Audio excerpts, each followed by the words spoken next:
मध्ये लोकसभेच्या निवडणुकीमध्ये विधानसभेच्या निवडणुकीमध्ये यांचा धोबी पाछाड करायचा फडणवीस असतील, एकनाथ शिंदे असतील किंवा अजितदादा पवार असतील. या लोकांची हे लोक धमक्या देऊन, जबरदस्ती करून, खोटं बोलून, लबाडी करून, षडयंत्र करून सत्तेवर आले, फोडाफोडी करून, पक्ष चुरून, बापाला चुरून सत्तेवर आलेले लोक आहेत. हे लोकांची मानसिकता कशी आहे एकच सांगतो मी. एकच गोष्ट मला राहिला होता मागाशी विषय. मागे एका सभेमध्ये बोललो होतो.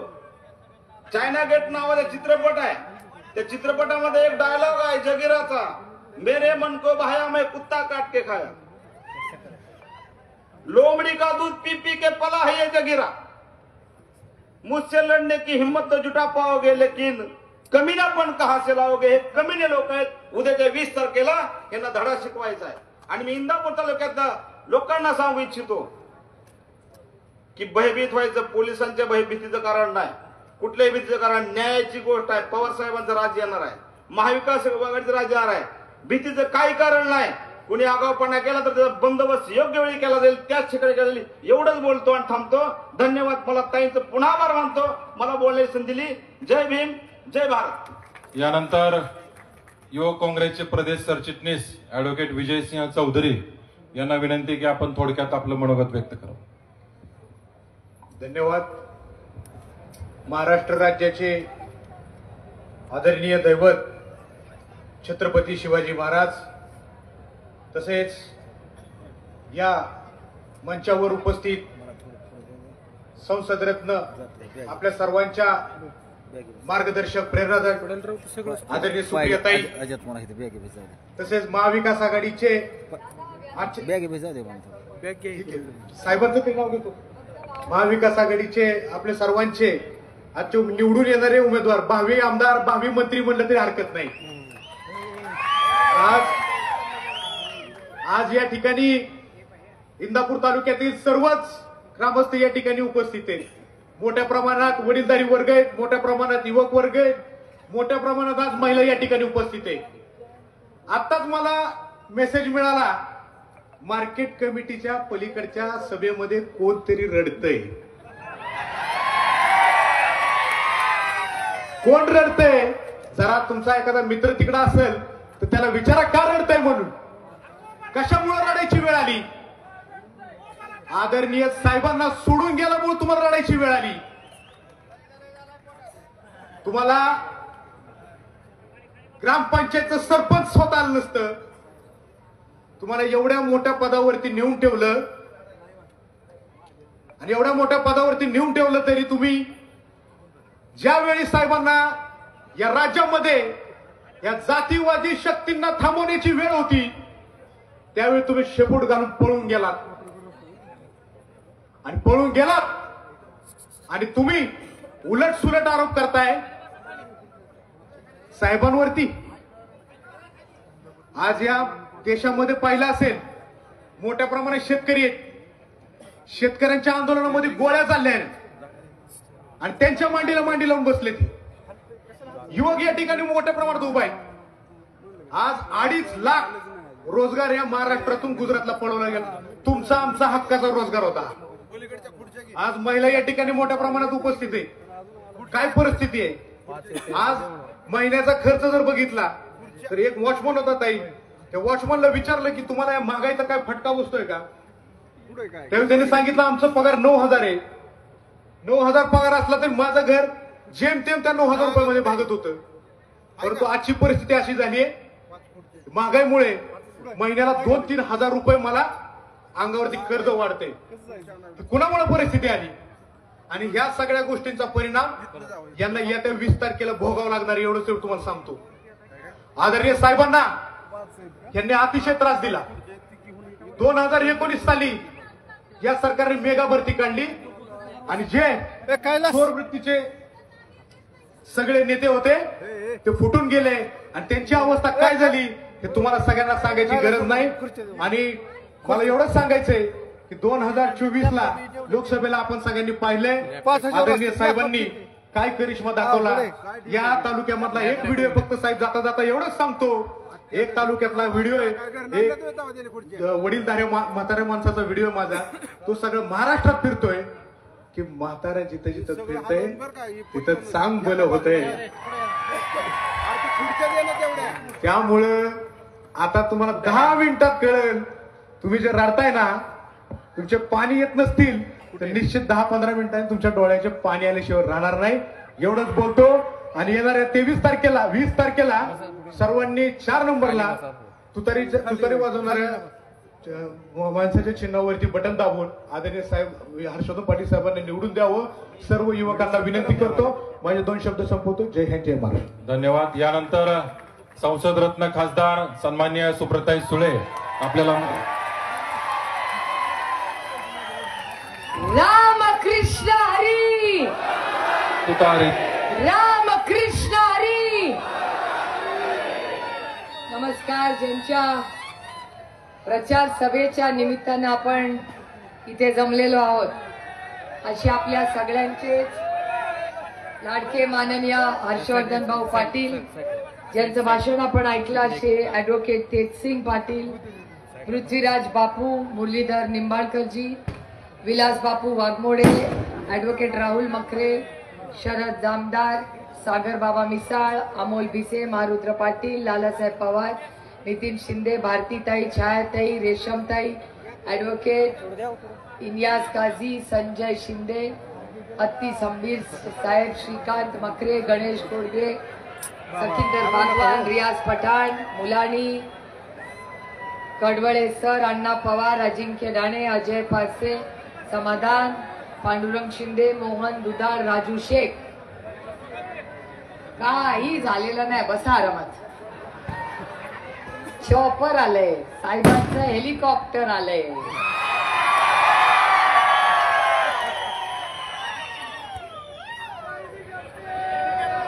आनंद एका गोष्टीचा होतोय की इंदापूर ची तमाम मायबाप जनता, हे खरंच आदरणीय पवार साहेबांचं भाग्य आणि माझं भाग्य की तुमच्यासारखे प्रचंड प्रेम करणारी मायबाप जनता मिळाली.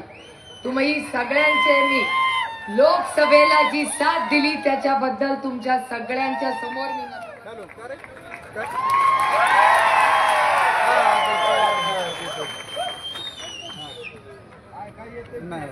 साधारणपणे दरवर्षीचं शेवटचं भाषण आपल्या मार्केट कमिटीमध्ये होते. अनेक वर्ष मार्केट कमिटीत जायचं, तिथून निघायचं, बारामतीला मिशन हायस्कूलच्या ग्राउंड वरती सभा.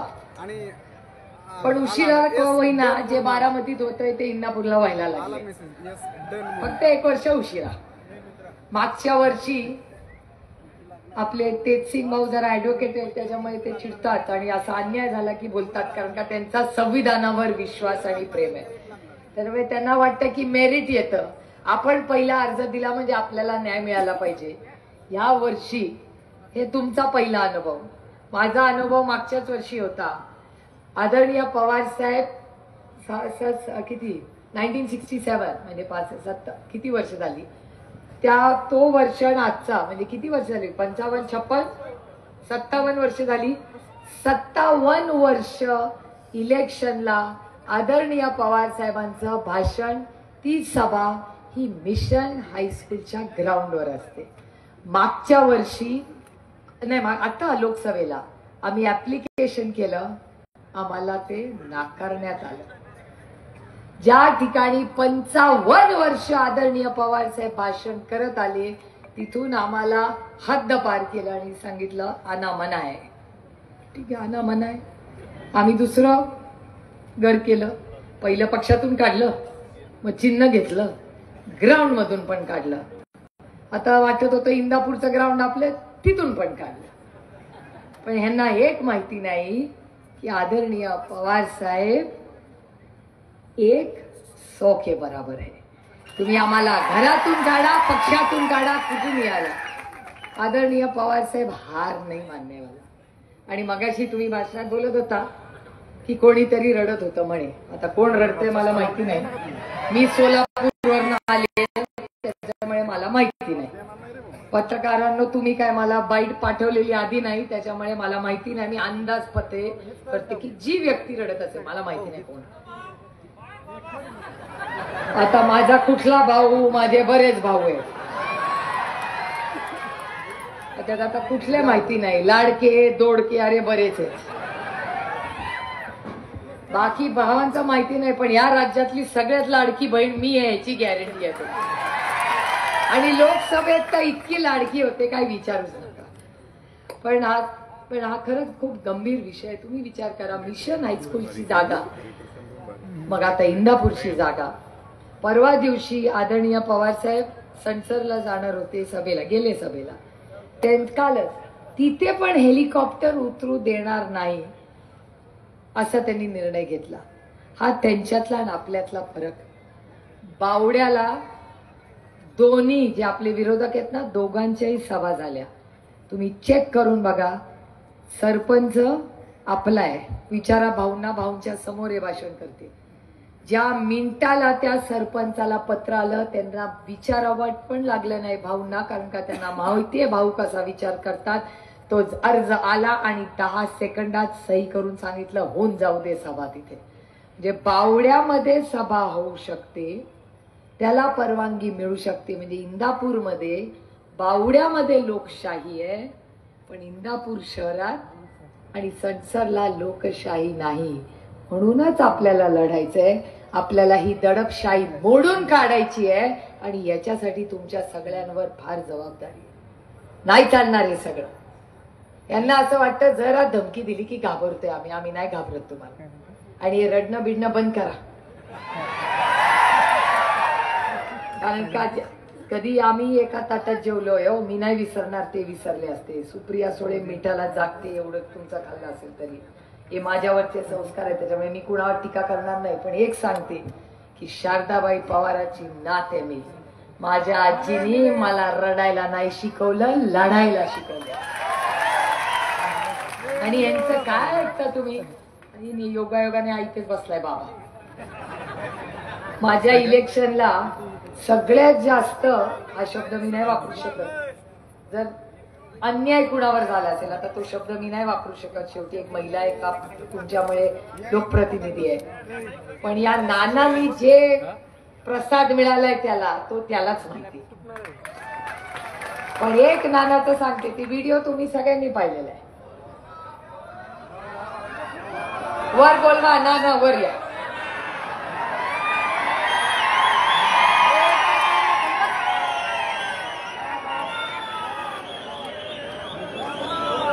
महिलांनो, एकीमेकीला विचारताय काय झालं, माहितीये का काय झालं?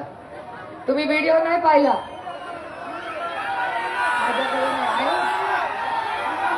आहे का? माझ्याशी गाड कर ना, शोभना गाव वाटत जाईल कधी तुम्हाला विसरतो. काही असं इलेक्शन होऊन जाईल, झकमत 6 नंतर परत तुम्हाला आहे बाप, तुम्हाला माहिती आहे कोण नाही गावाला आहे बाप. जर परत करणार प्रपंच दाखल दूध करणार माझी सुद्धा लागणार सगळ्यांना लागते करायला बघा, लागते करायचा काय तो दाखल जगमत जरा गंमत करून सांगतो ना ते जागा बस नाही तर जास्त करून माहिती करू काय केलं छक मारले सांगतोय तुम्ही छक मारले एकटं सांगतोय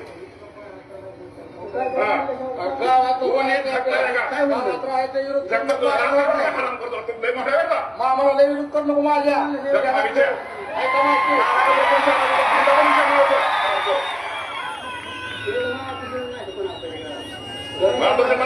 नीट सरकार तुमच्या ऐका तिकडे तुला सांगायचं सरकार तुला ऐकायचं तुला सांगतो माझ्याशी काय हिंसक प्रत्येकाचा आता तू कोण नाही आला का येणार मतदारापुरतं गाठोड बनणार 40 लोकांना नोकरीची आमिष दाखवणार 2 तारखे गावातून बरोबर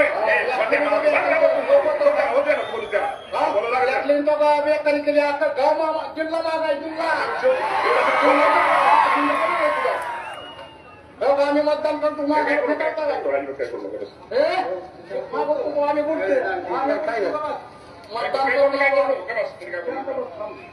गावाची मस्त म्हणत करतो सगळीकडे 500 या नानाचं जोरदार टाळ्या वाजवून तुम्ही केला. हा आपला बब्बर शेर आहे. इंदापूर में डरना मना है. आणि याचं अतिशय चांगलं उदाहरण आमचा नाना आहे. बिचारीला रडकुंडीला आला तर त्यांची तर लग्नाचा वाढदिवस होता ना. लग्नाचा वाढदिवस होता तरी बूथवर बसला. काय काय नाही ऐकावं लागलं बिचाराला माझ्यामुळे. ते मनापासून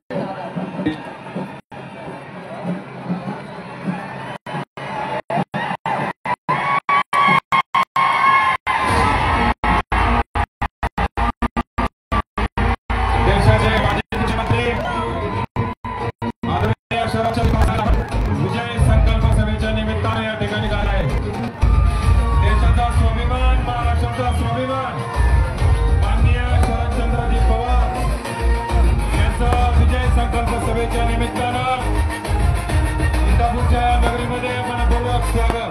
शिवारात राबणारा बोले बळी राजा, सांगतोय झटणारा कामगार माझा, माय बहिणीची आधी काळजाची हाकून राष्ट्रवादी होती आहे आमच्या मनात.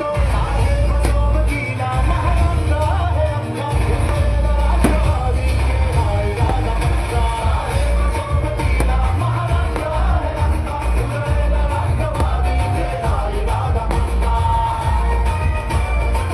देशाचे माजी कृषीमंत्री शरदचंद्रजी पवार साहेब यांचं आगमन या ठिकाणी झालेलं आहे. सर्वांनी टाळ्यांच्या गजरामध्ये त्यांचं या ठिकाणी स्वागत करायचं आहे.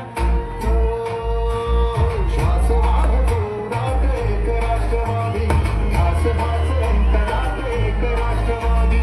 अभिमान राखूया महाराष्ट्राचा बुलंद आवाज, वंदनात एक महाराष्ट्राचा आवाज. असू दे दिशा दिशात राष्ट्रवादी होती आहे आमच्या पाण्यात. राष्ट्रवादी साहेब सोबतीला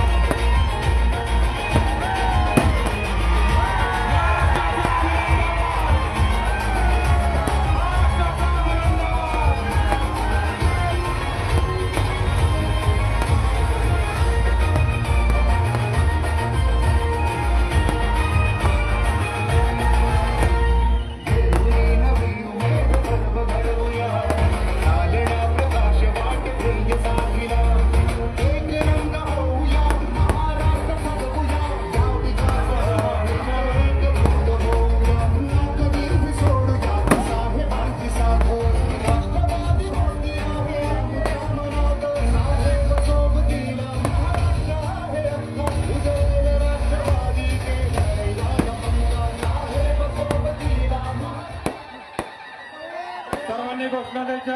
महाराष्ट्राचा बुलंद आवाज, महाराष्ट्राचा बुलंद आवाज. सुप्रियाताई सुळे तुम आगे बढ़ो. हर्षवर्धन पाटील साहेब तुम आगे बढ़ो. कोण आला रे, कोण आला, कोण आला रे, कोण आला. मी आता साहेबांच्या सिक्युरिटी वाल्याला विचारलं, साहेब जेवलेत का? साहेब अजून जेवले नाहीयेत, 3:15 वाजले. त्याच्यामुळे मी खरं तर आपला फार वेळ घेणार नाही, कारण का पुढे पण एक सभा आहे. पण मी 2 मुद्दे घेऊन माझं भाषण संपवणार आहे आणि पुढे जाणार आहे. की आज हर्षवर्धन भाऊंची लढाई ही आपल्यासाठी, आपल्या अस्मितेसाठी, महाराष्ट्राच्या स्वाभिमानासाठी अतिशय महत्वाची आहे. आणि एक गोष्ट मला आवर्जून आज इथे सांगायची आहे की महाविकास आघाडीचं सरकार आल्यावर पहिला निर्णय आपण घेणार आहोत की आपल्या अडचणीत आलेल्या प्रत्येक शेतकऱ्याची सरसकट कर्जमाफी आपण करणार आहोत. आणि एक गोष्ट, आज नंतर दुधाचा भाव तो तुम्हाला मिळालाच पाहिजे. ज्याला दुधाला भाव मिळणार नाही त्याच्यासाठी आंदोलनाला तुमची बहीण सुप्रिया सुळे बसेल. मला माहितीये तालुक्यात काय चालतं. त्याच्यामुळे आता सगळ्यांनी, आणि एक गोष्ट सांगते की इलेक्शन मध्ये काही लोक असं इकडे तिकडे जातात, काय काळजी करू नका. इलेक्शनच्या मध्ये जितके इकडे तिकडे जातील तेवढी आपली मतं वाढतील. माझा अनुभव आहे. सुरुवातीच्या माझ्या इलेक्शनला पहिला माझा प्रचार केला, नंतर एक दिवस आले गायब, किधर गए उधर. म्हणलं ठीक आहे, आता शेवटी जिवाळ्याचे लोक आहेत, काय बोलायचं, रामकृष्ण हरी म्हणायचं आणि पुढे जायचं. आणि माझा एक गैरसमज होता की सगळी ताकद ही नेत्यांची असते. माझा इलेक्शनच्या रिझल्ट नंतर मला कळलं की ग्रामपंचायत जिली पारिपत दूध सांग कुछ नाही. जोपर्यंत ही मायबाप जनता तुमच्या बरोबर आहे, इलेक्शन मध्ये नुसतं यशच आपल्याला मिळेल. त्याच्यामुळे भाऊ तुम्ही काय काळजी करू नका. दुधाच्या भावाचं मी बघते सगळं, काय प्रॉब्लेम नाही.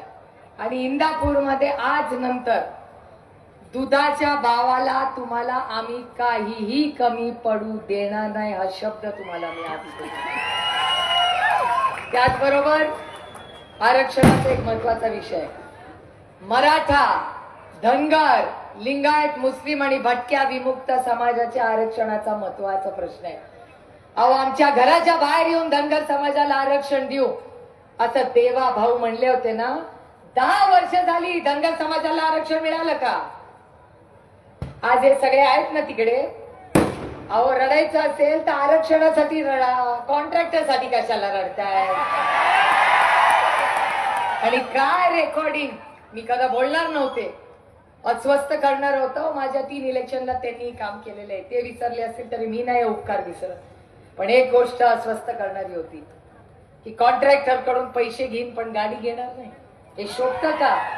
आम्ही स्वाभिमानी मराठी माणसं आहोत ना. तुझी गाडी नको ना तुझा पैसा नको, आम्हाला बिन गड्ड्याचा रस्ता करून दे, इंदापूरला बास आहे आम्हाला. त्याच्यामुळे हे कॉन्ट्रॅक्टर आणि असले आपल्याला उद्योग नको. आणि हे मोडून काढण्यासाठी आपल्याला हर्षवर्धन भाऊंना मोठ्या संख्येने मतदान करून येण्यात द्यायचं. आपला 4 नंबरचं बटन आहे, इंदापूर 4, महाराष्ट्र 4, पांडुरंग, आणि आपलं बारामती 4. वा वा वा.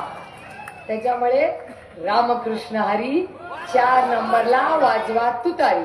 आज आपण मोठ्या संख्येने यायला, मला पुढे बारामतीलाही जायचंय.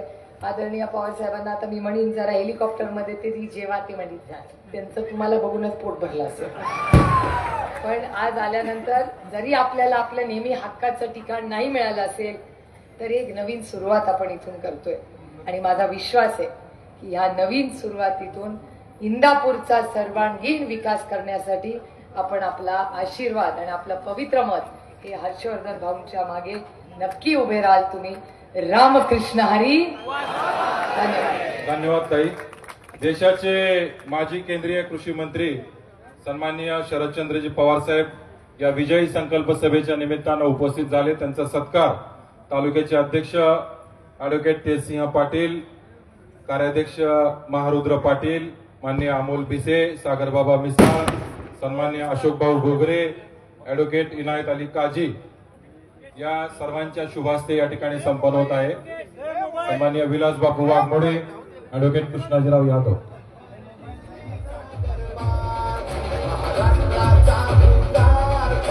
आदरणीय पवार साहेबांचा सत्कार या ठिकाणी राष्ट्रवादी काँग्रेस पक्षाच्या वतीनं या ठिकाणी संपन्न होत आहे. सर्वांनी टाळ्या वाजवून त्या ठिकाणी स्वागत करावं.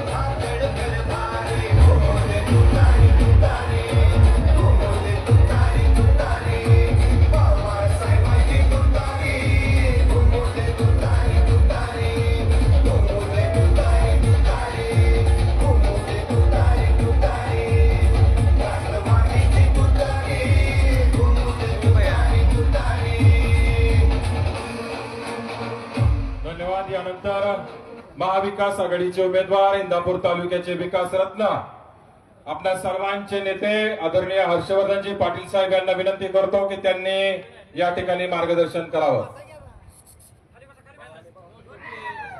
सर्वांनी टाळ्यांच्या गजरामध्ये भाऊंच्या या ठिकाणी स्वागत करावं. सर्वांना विनंती आहे की आपण उभं राहून टाळ्यांच्या गजरामध्ये स्वागत करावं. सर्वांनी उभं राहून टाळ्यांच्या गजरामध्ये आशीर्वाद करावं. हर्षवर्धन पाटील साहेब तुम आगे बढ़ो. हर्षवर्धन पाटील साहेब तुम आगे बढ़ो.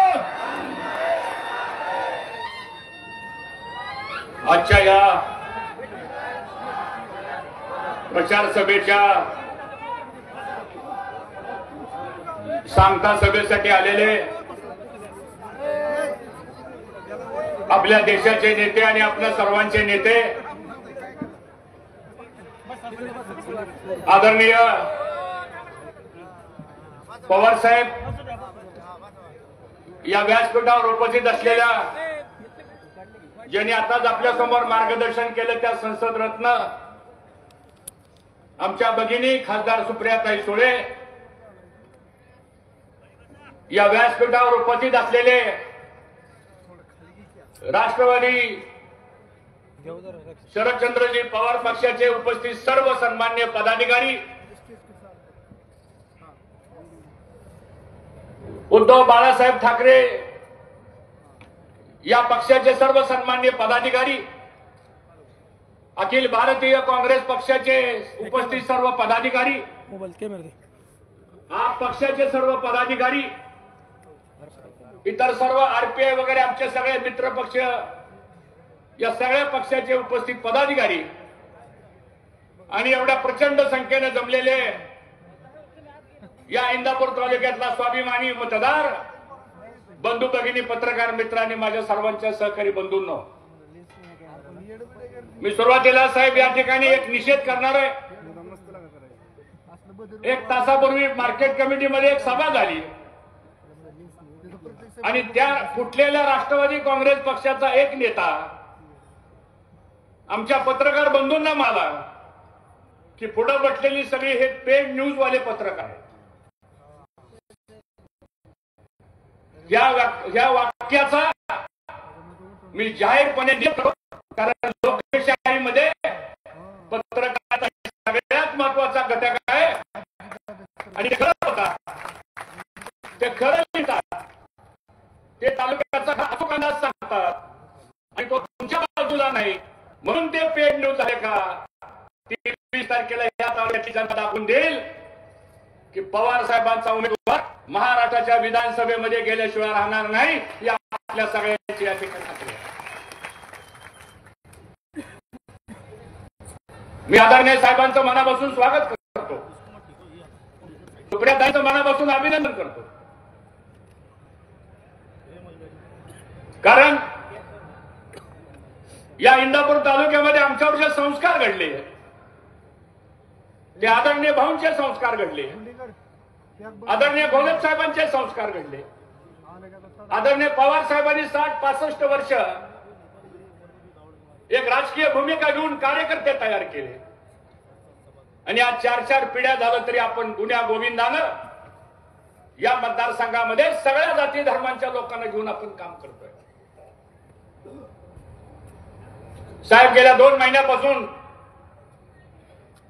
आम्ही ज्या ज्यावेळेस गावागावामध्ये जायचो, वाड्या वस्त्यावर जायचो, साहेब हे सगळे कार्यकर्ते भेटायचे, तरुण मुलं भेटायची, महिला वर्ग भेटायचा, शेतकरी भेटायचा आणि त्याच्यासमोर 2च प्रश्न असायचे. ते पहिल्या आवाजात म्हणायचे भाऊ आम्हाला तुम्ही पाहिजे आणि दुसऱ्या आवाजात म्हणायचे तुम्ही पवार साहेबांच्या बरोबर आम्हाला दोघंही पाहिजे.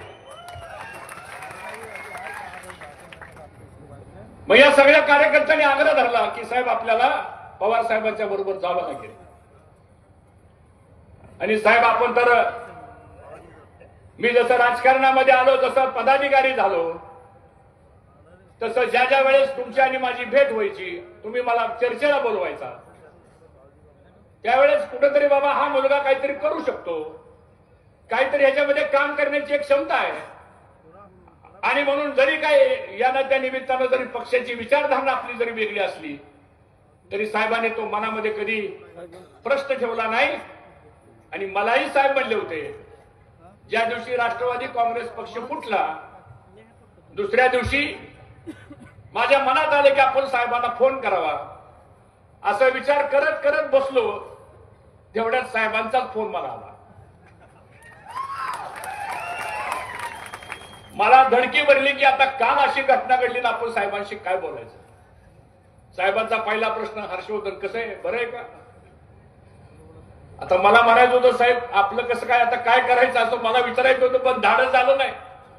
तिकडून साहेब म्हणले हर्षवर्धन चिंता करू नको, राहिली सुईली जरी माझ्यापासून गेली तरी मला शरद पवार म्हणतात मी मागे हटणार नाही, ही भूमिका मला डबल स्फुरण आलं. आणि म्हणून ज्या ज्या वेळेस साहेबांचा संपर्क झाला, मग ते राज्य सरकारचं काम असेल, केंद्रामधले कायदे करायचं काम असेल, वसंतदादा शुगर इन्स्टिट्यूट सारखी एक महत्वाची संस्था, 2014 साली माझा विधानसभेला पराभव झाल्यानंतर 3 महिन्यामध्ये साहेब मला म्हणले तुला त्या वसंतदादा शुगर इन्स्टिट्यूटवर मला डायरेक्टर करायचंय. मला एक क्षणभर आश्चर्य वाटलं की मला कसं काही फोन आला. साखर संघामध्ये मला घेतलं, राष्ट्रीय सहकारी संघामध्ये सुद्धा त्या ठिकाणी घेतलं. आणि जे जे राज्याचे ऊस तोडणी कामगारांचे प्रश्न असतील, कामगारांचे प्रश्न असतील, साखर उद्योगाचे प्रश्न असतील, सहकारातले प्रश्न असतील, शेतकऱ्यांचे प्रश्न असतील, दुधाचे प्रश्न असतील, या सगळ्या प्रश्नामध्ये आज महाराष्ट्रामध्ये आणि देशामध्ये एकच नेता आहे की जो तुम्हाला न्याय मिळवून देऊ शकतो, आणि त्याचं नाव म्हणजे आदरणीय पवार साहेब आहे. साहेब ही निवडणूक इंदापूर तालुक्याच्या आणि राज्याच्या दृष्टीने एक ऐतिहासिक निवडणूक आहे. ही निवडणूक या महाराष्ट्राला वाचवायचं का बुडवायचं, हे राज्य दिवाळखोरीपासून बाहेर आणून एक उत्तम प्रशासन द्यायचंय का, या राज्यातल्या लाखो शेतकऱ्यांचा संसार प्रपंच जो उद्ध्वस्त झालेला आहे त्याला उभारी द्यायची का, या राज्यातले नामांकित उद्योगधंदे दुसऱ्या राज्यामध्ये जायला लागले, आपल्या राज्याला आर्थिकदृष्ट्या वरती आणायचे का नाही. आणि सगळ्यात महत्वाचं म्हणजे या 15 कोटी लोकांच्या मध्ये सगळ्या जाती धर्मांची लोक राहतात. 28, 30, 32, 34 इतक्या जाती या महाराष्ट्रामध्ये गेल्या अनेक वर्षापासून राहतात. हा सगळा समाज एक ठेवायचा का नाही, आणि या सगळ्या समाजाला विकासामध्ये पुढे न्यायचंय का नाही, हा विचार मला वाटतं उद्याच्या विधानसभेच्या निवडणुकीचा आहे. आणि मला मनापासूनची खात्री आहे, आम्ही सुद्धा प्रशासनामध्ये 20 वर्ष काम केलं. साहेबांनी तर जेवढं वर्ष प्रशासनात काम केलं तेवढं माझं वय पण नाही. पण प्रशासन चालवताना कोणताही निर्णय घेत असताना त्या निर्णयाच्या पाठीमागची भूमिका एकच असली पाहिजे की हा निर्णय मला व्यक्तीशी आवडतो का न आवडतो, त्यापेक्षा सुद्धा हा निर्णय समाजातल्या शेवटच्या घटकाच्या माणसापर्यंत कसा पोहोचेल, हा विचार जो माणूस करतो त्याचं नाव म्हणजे आदरणीय पवार साहेब आहे. सांगतो तुम्हाला. आणि म्हणून साहेब तुम्ही 10-12 दिवस झाला आम्ही बघतोय महाराष्ट्रामध्ये ज्या सभा चाललेल्या आहेत, मला वाटतं 72 का 73वी सभा आहे साहेब आपली. तुम्ही हिशोब केला नसेल साहेब, हसतायत सांगतो. आम्ही जर 100 किलोमीटर प्रवास केला तर दुसऱ्या दिवशी 10 वाजता उठायला सोडतो. पण आज पवार साहेबांच्या 84 वयामध्ये सुद्धा एखाद्या 21 वर्षाला लागेल अशा प्रकारचा उत्साह सुद्धा आज साहेबांच्या मध्ये आहे, हे तुम्हाला सर्वांचं भाग्य आहे. आणि बघा तुम्ही, काल वाईला सभा झाली, परवा कराडला सभा झाली, परवा दहिवडीला सभा झाली, सासवडला परवा दिवशी सभा करून साहेब काल संसदला आले. आज सकाळी भोरला सभा केली, कर्जतला सभा केली. अशीच गर्दी जमते तुम्हाला. आणि देशाचे नेते येतात निम्म्या खुर्च्या खाली असतात. साहेब हा सगळा सभा मंडप खुर्च्याने भरलेला आहे. तेवढीच माणसं, नजर पूर्ण एवढी माणसं आलेली आहेत. ही माणसं का आली तर फक्त साहेब तुम्ही एक जिद्द बाळगलेली आहे की महाराष्ट्रामध्ये मला महाविकास आघाडीचं सरकार आणायचंय, आणि ते आणण्याकरता म्हणून आपण सगळ्यांनी टाळ्या वाजवून साहेबांच्या मागे उभा राहिलं पाहिजे. मग आता जर सरकार आणायचं असेल महाराष्ट्रामध्ये, मग इंदापूरचा आमदार सुद्धा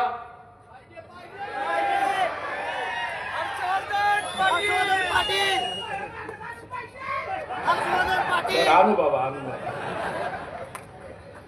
साहेब आज इथं माझ्या विरोधामध्ये 2 उमेदवार उभे आहेत साहेब. आता एक सभा झाली इथं मार्केट कमिटीमध्ये. आता एक नवीन फॅड निघाले, रडायचं फॅड निघाले साहेब. म्हणजे 10 वर्ष तुम्ही जनतेला रडवलं. 10 वर्ष तुम्ही जनतेच्या 2 पिढ्याचं नुकसान करून समाजामध्ये तुम्ही नुकसान केलं. कदाचित ते वाईट केलं म्हणून तुमच्या अंतःकरणात जाता जाता का होईना पण शानपण आलं. त्याबद्दल मी त्यांचा आभार मानतो साहेब. तुम्ही त्या उमेदवाराला काय दिलं नाही साहेब? म्हणजे तुम्ही दिलंय तसं जर माझ्यासारख्या गावाने एखादा कार्यकर्ता असताना तर साहेब मरेपर्यंत विसरलं नसतं. इतकं तुम्ही दिले. जिल्हा परिषद दिली, कारखाना दिला, बँक दिली, 2 वेळा आमदारकी दिली, मंत्रीपद दिलं, पालकमंत्रीपद दिलं. व्यवसाय करण्याकरता साहेब तुमच्या फोनवर मोठमोठ्या एजन्सीज मिळाल्या. ठीक आहे, आमचं काही दुमत नाही. वाटतं आपल्याला एखादा कार्यकर्ता आहे त्याला मोठं करावं, मदत करावी, ही प्रत्येकाचीच भावना असते आणि त्यात गैर नाही, केलं पाहिजे. पण ते केल्यानंतर ज्याच्यासाठी आपण करतो त्याचं पण कर्तव्य आहे की वडिलांनी जर आपलं सगळं काय परिवर्ष केलं असेल तर वडील संकटात आल्यानंतर मुलाचं काम काय असतं, कुटुंबातल्या नव्या पिढीचं काय काम असतं. एक संस्कार आहेत आपल्यावर. आपण संस्कारित माणसं आहोत, मोठ्या कुटुंबातली माणसं आपण आहोत, नाती-गुती सांभाळणारी माणसं आपण आहोत, पिढ्यानपिढ्या एकामेकाची मन सांभाळणारी माणसं आपण आहोत. आणि असं असताना पवार साहेबांच्यावर संकट आल्यानंतर तुम्ही सोडून गेला आणि आज तुम्ही सांगताय 6,500 कोटीची कामं केली. मी तर असं म्हणेल 6,500 कोटी काय पण 6 लाख कोटीची जरी तुम्ही कामं केली असली तरी पवार साहेबाला सोडून जाण्याचं माप एका बाजूला आणि तुम्ही काम केलेल्याचं माप एका बाजूला. हे चांगलं नाही, ही संस्कृती नाही आपली संस्कृती. आणि मग लोकांनी संदेश काय घ्यायचा. आणि त्यामुळे साहेब ही माणसं अशी वागायला लागल्यामुळं त्याची थोडी लागण आमच्यात बी सुरू झाली साहेब. आम्ही पण आता तुमच्या एवढा मी काही मोठा नाही, मी लहान माणूस आहे, पण आम्ही कुणाला सभापती पद दिलं, कुणाला 500 कोटीच्या बँकेचं चेअरमन पद दिलं, कुणाला जिल्हा परिषद दिली, कुणाला संचालक केलं, आणखीन काय काय केलं. घरात आणली, खुर्चीवर बसवली, समाजात नेली, तालुक्याची ओळख करून दिली, भाषणामध्ये त्यांचं कौतुक केलं, त्यांना पुढे आणलं, सगळ्या जाती धर्मांना घेऊन पुढे चाललो आपण. आणि आज माझ्या ऐन निवडणुकीच्या तोंडावर साहेब ही काय मुठभर स्वार्थी माणसं मलाही सोडून गेली, मला एकटं पाडलं, त्यानंतर माझ्यावर टीका केली, मला टार्गेट करण्याचा प्रयत्न आला. साहेब आमचे सगळे कार्यकर्ते जरा हवालदिल झाले. अहो घरं फोडली. ही एक नवीन स्टाईल सुरू झाली साहेब. आता घरं फोडायची. सगळ्याच कुटुंब मोठं आहे व कुणाचं कुटुंब लहान आहे सांगा म्हणून. सगळ्याची भावकी मोठी आहे, सुतकी भावकी आहे, नातीपुती आहे, सगळ्याचीच आहे. ती काय माझ्या एकट्याची किंवा पवार साहेबांची नाही आहेत. राजकारण कोणत्या लेवलला आपण घेऊन चाललेलं आहे. म्हणजे घरं फोडायला लागला तुम्ही, समाजामध्ये एक वेगळा संदेश द्यायला लागला. आणि साहेब अजितदादा पवार, मी कधी नाव घेत नाही पण आज नाव घेतो. अजितदादा पवार निमगाव केतकीला आले. साहेब भाषण काय केलं त्यांनी म्हणले आता हर्षवर्धन पाटलाकडे कोण राहिले म्हणले, फक्त 4 राहिलेत म्हणले. एक म्हणले हर्षवर्धन पाटील, त्यांची पत्नी, त्यांची मुलगी, त्यांचा मुलगा. मला अजितदादांना सांगायचंय 23 तारखेला 12 वाजता हर्षवर्धन पाटील तुम्हाला फोन करेल.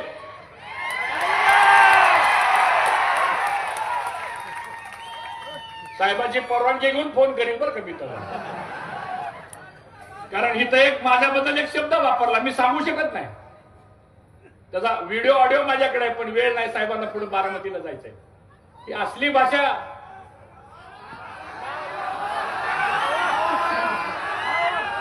लावरे तो व्हिडिओ असा आहे काय.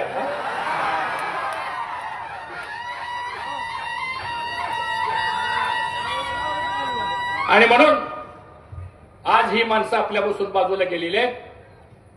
पुन्हा साहेब काय समाजाची पुढारी एकत्र आली आणि म्हणले आता आमच्या माळी समाजाचा म्हणले 100% पाठिंबा कुणाला, ते त्या पक्षाला सांगतो. सांगा बरं आता इथे किती माणसं बसले सगळी सांगा, आलेली माणसं किती आहेत सांगा, आपली सगळी असं कुठं काही समाजावर असतं. बरं हे भाषण कोणी केलं? त्यांच्याकडे मलिदा गँग नंबर ए होती, आता आमच्यातनी गेलेली मलिदा गँग नंबर बी झाली स्वतः. त्यामुळे आता त्या उमेदवाराला प्रश्न पडलाय, 10 वर्ष सांभाळता सांभाळता मलिदा 1 मला अडचणीत आणला, आता मलिदा 2 काय करायचा? आणि म्हणे अशी आयाराम गयाराम माणसं जरी आली जरी गेली तरी हर्षवर्धन पाटील एकटा पडला नाही, सारा इंदापूर तालुका आमच्या पाठीशी आहे, हे माझं स्वतःचं भाग्य आहे. आणि म्हणून आज आपल्या तालुक्यामध्ये साहेब दुसरा एक उमेदवार उभा राहिलाय साहेब, सांगतो बाळ काय परवा जयेंद्रराव पाटील साहेब म्हणाले त्याला, ते म्हणले हे बाळ कसं काय उभं राहिलं म्हणजे. ठीक आहे, मला टीका नाही कोणाची करायची, पण साहेब त्या माणसाकरता सुद्धा साहेब आपण किती केलं सांगा. 2 वेळा जिल्हा परिषदेचं सभापती दिलं, राज्याचा एक राज्यमंत्र्याचा दर्जा दिला. परत म्हणले आम्हाला आता व्यवसाय करायचा, आम्हाला राजकारण बंद करायचंय. साहेब म्हणले बरं झालं, हाय आपल्याला कोणतरी व्यवसाय करतोय. साहेब केंद्रात मंत्री होते, सगळ्या परवानग्या साहेबांनी दिल्या. त्यांच्याकडे डेअरीचं खातं होतं, कृषी खातं होतं, सहकार खातं होतं, सगळी खाती साहेबांच्याकडे होती. आणि सगळ्यात महत्वाचं म्हणजे डॉक्टर मनमोहन सिंग साहेब या देशाचे 10 वर्ष पंतप्रधान होते. फक्त साहेबांनी फोन जरी प्राईम मिनिस्टरला केला तर 5 मिनिटांमध्ये प्राईम मिनिस्टरची सही होऊन फाईल कार्यालयामध्ये यायची. हे मी डोळ्यानं बघितलेलं आहे, सांगतो तुम्हाला. म्हणजे एवढा साहेबांचा त्या पार्लमेंटमध्ये आणि नॅशनल लेवलच्या गव्हर्नमेंटमध्ये दबदबा होता, कारण साहेब कायम सकारात्मक काम करायचे. आणि मग त्यांनी सगळ्या परवानग्या दिल्या, सगळं केलं. उद्योग उभा राहिले, व्यवसाय वाढला, चांगली गोष्ट आहे, कुणी व्यवसाय करावा, आमचं काय म्हणणं नाही. एक प्रकल्प करत असताना साहेबांसमोर अडचण आली सुप्रीम कोर्टाची. साहेबांनी देशाचा कायदा बदलला आणि त्यांना ती परवानगी दिली, सांगतो. हे सगळ्याला माहिती आहे. आणि आज तुम्ही साहेबांना एका विधानसभेच्या तिकिटा करता, एक तिकीट विधानसभेचं. अरे मन मोठं ठेवायचं, सांगतो तुम्हाला. साहेबांना भेटलो, साहेबांना मी कधी म्हणलं नाही साहेब मला हे द्या ते द्या म्हणून. शेवटी साहेबांना माहिती कोणाची कॅपॅसिटी किती आहे, कोण कसा आहे, कोण कसा नाही. 60 वर्षाचा अनुभव आहे साहेबांचा. आम्ही कधी नाही असं बोललो, एका तिकिटा करता. आता राष्ट्रवादी काँग्रेस पक्षाच्या पार्लमेंटरी बोर्डामध्ये मला साहेबांनी घेतलं, केवढा विश्वास टाकला माझ्यावर सांगा. मी कोण 7 तारखेला प्रवेश केला, 10 तारखेला मला साहेबाचा फोन आला, हर्षवर्धन पार्लमेंटरी बोर्डाच्या मिटिंगला तुम्हाला यायचंय आणि 87 जागा आपल्याला मिळणार आहेत, जरा तुम्ही जयंतराव जरा बसा आणि बघा कुठली जागा कशी करायची, काय करायची सांगा बरं. हा विश्वास हर्षवर्धन पाटलावर नाही, पवार साहेबांचा विश्वास या इंदापूर तालुक्याच्या जनतेवर आहे, म्हणून साहेबांनी मला हे जबाबदारी दिली. आता 1857 लोकांनी उमेदवारी मागितली साहेब आपल्या पक्षाकडे. साहेब आपण उमेदवारी किती लोकांना दिल्या? 86 लोकांना दिल्या. मग काय बाकीचे लोक काय उभं राहिले विरोधामध्ये? त्यांनी मान्य केलं, ठीक आहे स्पर्धा असती, निर्णय लागेपर्यंत निर्णय लागला, विषय संपला.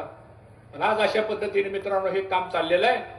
आणि म्हणून मला सर्वांना आज या ठिकाणी एवढंच सांगायचं आहे की साहेब आता हा सगळा तालुका आता परिवर्तन करण्याच्या भूमिकेमध्ये आलेला आहे. ही आजची सांगता सभा ही विरोधकाचा राजकारणामधली सांगता करायची आपल्याला. आणि 23 तारखेची विजयाची सभा जी होणार आहे ती इंदापूर तालुक्याचे जे सगळे प्रश्न आहेत, मी विकासाच्या कामावर बोलणारा कार्यकर्ता, टीका करणारा कार्यकर्ता नाही साहेब. आज तुमचा एवढा आशीर्वाद आमच्या पाठीशी आहे साहेब. या तालुक्यामधले एक पंचसूत्री आपल्याला हातामध्ये घ्यायची साहेब. सगळे प्रश्न साहेब तुम्हाला माहिती आहेत. पहिला महत्वाचा प्रश्न हा या इंदापूर तालुक्यामध्ये 1,52,000 हेक्टर एवढं क्षेत्र आहे. त्यातलं 22,000 हेक्टर क्षेत्र फॉरेस्टचं जर सोडलं आणि 9,000 हेक्टर क्षेत्र जर गायरानाचं सोडलं तर सगळं क्षेत्र हे वैती खालचं आहे. तिथं आम्हाला साहेब पाण्याचा प्रश्न सोडवायचा आहे. ही साहेब पिढी शेतीवरती अवलंबून आहे साहेब. उद्याची मिळणारी आमदारकी, उद्याचा मिळणारा मान सन्मान हा काही सत्कार घेण्याकरता नाहीये, मान सन्मान घेण्याकरता नाहीये. हे मिळालेलं पद जे आहे हे प्रत्येकाच्या जीवनामध्ये आर्थिक बदल घडवायचा आपल्याला, आणि यासाठी आपल्याला पवार साहेबांचा आशीर्वाद महत्वाचा आहे. आणि म्हणून साहेब शेतीचा पाण्याचा प्रश्न, त्यात 22 गावं आली, बॅकवॉटर आलं, नीरा नदी बंधारे आले, भीमा नदी बंधारे आले, बुडीत बंधारे आले, शेटपळ तलाव आला, वाघेला टँक आला, संसर्कट आला. त्यानंतर आता बोगद्याचं काम चाललंय, लाकडी लिंबुडीचं काम साहेब आता सुरू झालंय, त्याला निधी द्यावा लागेल आपल्याला. तर एक आम्ही प्रोजेक्ट रिपोर्ट साहेब बनवतो 1 महिन्यामध्ये. आपण 1 तास फक्त वेळ द्या साहेब, निकाल झाल्यानंतर. आणि एकदा बसू आपण 5 वर्षामध्ये, पहिल्या वर्षात काय करणार आम्ही, जे इन्स्टंट काम करावं लागेल शेतकऱ्यांच्या पाण्याकरता ते आपण करू. 2 वर्षामध्ये काय करणार, 3 वर्षामध्ये काय करणार, आणि एखाद्या कामाला जर 5 वर्ष लागणार असतील तर ते काम आपण काय करणार, असा एक मास्टर प्लॅन शेतीचा आणि पिण्याच्या पाण्याचा आपण करू. मी साहेबाच्या वतीने आपल्याला ग्वाही देतो, उद्याची 5 वर्ष हर्षवर्धन पाटील आमदार झाल्यानंतर पुढच्या 4 पिढ्याचा शेतीचा पाण्याचा प्रश्न सोडवल्याशिवाय आम्ही स्वस्थ बसणार नाही, ही खात्री मला आपल्याला या ठिकाणी द्यायची. दुसरा प्रश्न साहेब तरुणांच्या बेरोजगारीचा आहे साहेब. MIDC आहे तर मोठी साहेब, तिथं सगळी खंडणी चालली, तिथं सगळा मलिदा चाललाय. चांगले चांगले उद्योग आले, कल्याणीचा उद्योग आणला साहेब, तो निघून गेला. हे सगळे उद्योगपती साहेब आपल्याशी पण त्यांचे संबंध चांगले आहेत. 1-2 असे मोठे प्रोजेक्ट जर साहेब तुम्ही दिले आम्हाला, तर मला असं वाटतं किमान 10,000 युवकांना रोजगार देण्याची जबाबदारी सुद्धा पुढच्या 5 वर्षामध्ये मित्रांनो आपण या ठिकाणी करणार आहे. साहेब इथं शेतकरी ऊस पिकवतो, कारखानदारी आहे. काल तुम्ही संसरला आला, खूप बरं वाटलं साहेब. संसरला साहेब बऱ्याच वर्षानंतर आले आणि बोलता बोलता म्हणले, याच संसरच्या कुस्तीच्या मैदानामध्ये लहानपणी मी कुस्ती खेळलो आणि समोरच्या पैलवानाचा पराभव केला. तसं साहेब आता आजची कुस्ती आहे, तुम्ही नुसता हात असा वर करा, निकाली कुस्ती लागल्याशिवाय राहणार नाही तो या ठिकाणी. आणि म्हणून हॉर्टिकल्चर साहेब मोठ्या प्रमाणात आहे. साहेब तुम्ही मुख्यमंत्री असताना काय 2 धाडसी निर्णय केले. तुम्ही 78 साली मुख्यमंत्री झाला, आम्ही 9वी 10वीला असतो त्यावेळी सांगतो साहेब. तुम्ही हॉस्पॉटवर वीज द्यायचा निर्णय घेतला, काय कल्पना होती त्यावेळी सांगतो साहेब. दुसरा निर्णय साहेब, रोजगार हमीमध्ये आपण फळबाग लागवडीचा कार्यक्रम केला. एखादा माणूस आजारी पडला तर त्याला 1 मोसंबी मिळायची नाही कुठं आपल्याला. आता चौकात गाडी उभं राहिली की अशा गाड्याचे गाडी असतात फळबागाचे. कुणामुळे झालं, साहेबांच्या मुळे झालं.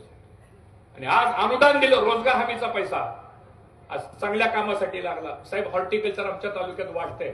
द्राक्षी आहे, ड्रॅगन फ्रूट आहे, पेरू आहे, आवळा आहे, सीताफळ आहे, केळी आहे. त्याच्यावर साहेब उद्योग आपल्याला करावे लागतील. साहेब आम्ही एक वायनरी काढलेली आहे, तिथं 20 एकर जागा आहे साहेब.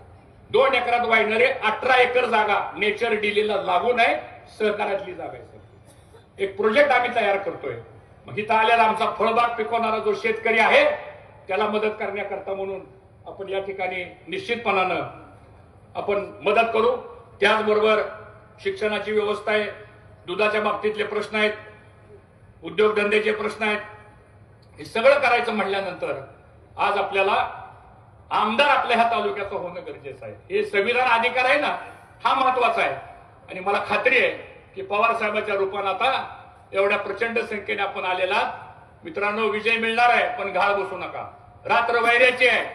आपल्याला एक एक मत महत्वाचं आहे. आणि मी खरंच साहेब मनापासून या लोकांचा आभार मानतो की गेले महिनाभर साहेब ही माणसं उपाशी तापाशी रात्र दिवस एवढे जिद्दीला लागलेले साहेब सांगतो. कारण एवढी गर्दी इंदापूर तालुक्यामध्ये कधी मी सुद्धा माझ्या आयुष्यात कधी बघितली नाही. आणि आज एवढ्या मोठ्या संख्येनं माणूस आला, याचा अर्थ असा आहे की लोकांना साहेब आता बदल करायचा आहे. आणि म्हणून हे जे बॅलेट बॉक्स आहे याच्यावर 4 नंबरला माझं नाव आहे. 4 नंबरच्या नावासमोर आपण बटन दाबा आणि असं बटन दाबलं आवाज आला की 23 तारखेला आपण विजयाचा चौकार मारल्याशिवाय राहायचं नाही. एवढं काम आपण या ठिकाणी कराल. मी पुन्हा एकदा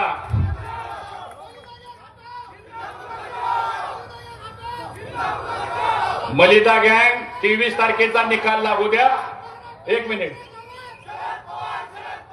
23 तारखेचा निकाल लागू द्या. 1 महिन्यामध्ये तुम्हाला ह्या तालुक्याचं प्रशासन कसं सुधारायचंय ती जबाबदारी हर्षवर्धन पाटील स्वीकारायला तयार आहे, हे या ठिकाणी आपल्याला सांगतो. पुन्हा एकदा साहेब आपण आलात, आपलं मनापासून स्वागत करतो आणि आपल्या सगळ्यांच्या वतीनं मी साहेबाला विनंती करतो की आपण मार्गदर्शन करावं. जय हिंद, जय महाराष्ट्र.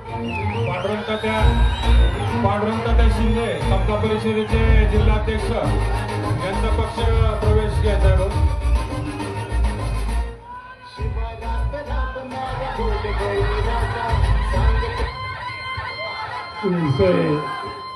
असा आपण विचारायचे की आपल्या सगळ्यांचे सरकारी आणि उमेदवार हर्षवर्धन पाटील, श्री पाटील, छत्रपती साखर कारखान्याचे माजी चेअरमन विशाल दासक, विजय निंबाळकर, विलास वाघोरे, ॲडव्होकेट राहुल लखे, ॲडव्होकेट शरद जामदार, सागरबाबा विशाल आणि विषय महाविरुद्ध फाशी उपस्थित असलेल्या भारतीय शिवाय साहित्य पडळकर, सुरेश फाशे, श्रीराज पठाण, विविध संस्थेचे या ठिकाणी उपस्थित असलेले पदाधिकारी, काँग्रेस पक्ष, उद्धव ठाकरेंच्या नेतृत्वाखालचा शिवसेना पक्ष, राष्ट्रवादी काँग्रेस पक्ष या सगळ्यांना सहकार्य करणारे इतर सगळे